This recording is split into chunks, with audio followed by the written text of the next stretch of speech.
Well, survey findings indicate that the government's handling of the COVID-19 pandemic is resonating with the masses.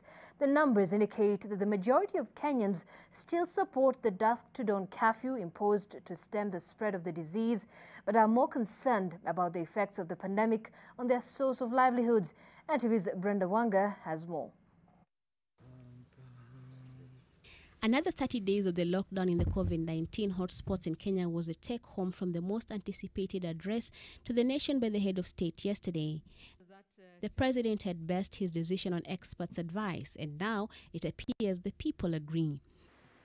A survey conducted by InfoTrack Research indicates that 57% of the population support that decision to have the curfew in place until the situation is manageable. 30% believe that the curfew should have been lifted. We also see that 71% of Kenyans are concerned that people have COVID-19 but probably don't know because they're asymptomatic and will very quickly or soon be spreading the virus unknowingly to other people. And then leading to a large-scale pandemic. So the worry is real for most people, life or livelihood.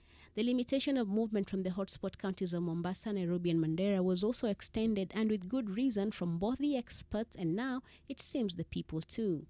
According to the numbers, this decision was timely. The survey indicates that if let loose, 4 out of every 10 Kenyans will pack up for the villages because they believe that their families will be much safer there than in the towns. That COVID-19 remains a point of concern for Kenyans is clear. In the order of issues that the people want the government to prioritize, COVID-19 comes first at 47%, food security follows at 45%, and the growing unemployment brought about by COVID-19 is third at 35%. The level of worry amongst Kenyans over the growing pandemic has also increased. In April, just weeks after the first cases were reported, 75% of Kenyans were worried about it. Now that figure stands at 81%. However, 11% of the population say they are now less worried than they were 2 months ago. What we've seen from the studies that we've done, the tracking studies, is that women, perhaps because they are more than anything else caregivers, are more concerned with the well-being of the family and indeed the health of themselves and their families.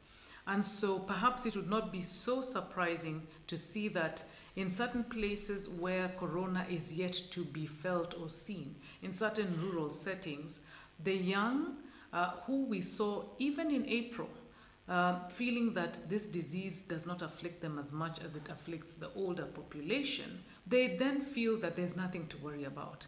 The government's handling of the disease since the outbreak continues to inspire confidence, with healthcare workers receiving praise for their work. However, the government still has its work cut out for it in as far as educating the masses on the possible duration of the pandemic in the country.